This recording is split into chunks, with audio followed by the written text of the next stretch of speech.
خلافت کا دور چل رہا تھا، علی کی نہیں کسی اور کی، اور ایک یہودی گروہ آیا اور آنے کے بعد کہنے لگا کہ بھائی خلیفۃ المسلمین کون ہے؟ بتایا یہ ہے، یہ جو بیٹھے ہیں۔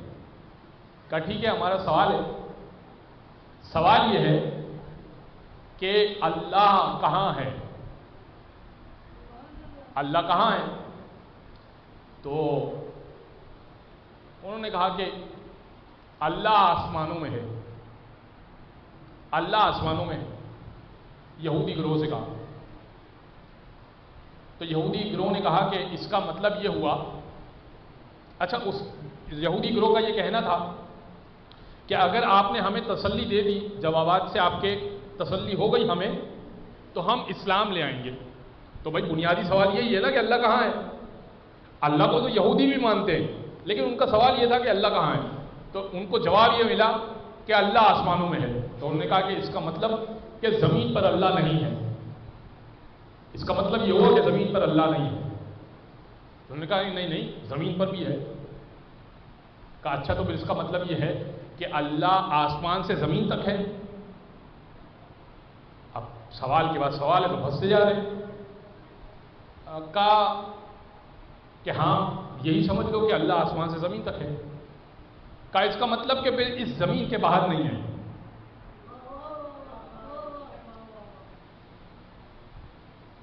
کہا نہیں زمین کے باہر بھی ہے۔ کہا تو پھر کہاں ہے؟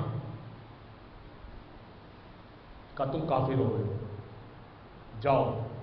کہا حضور ہم آپ کے مطابق ویسے ہی کافر ہیں، بھئی ہم پہلے ہی کافر ہیں، آپ کہہ رہے ہیں کافر ہو گئے۔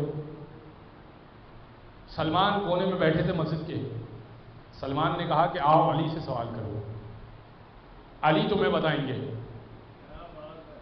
علی کے پاس پہنچے، انہوں نے یہی سوال کیا، یہودی گروہ نے، 4-5 لوگ تھے۔ کہا یہ بتائیے کہ اللہ کہاں ہے؟ امام نے خوبصورت جواب دیا۔ امام کہنے لگے یہ جو کہاں ہے نا، اس کا خالق اللہ ہے۔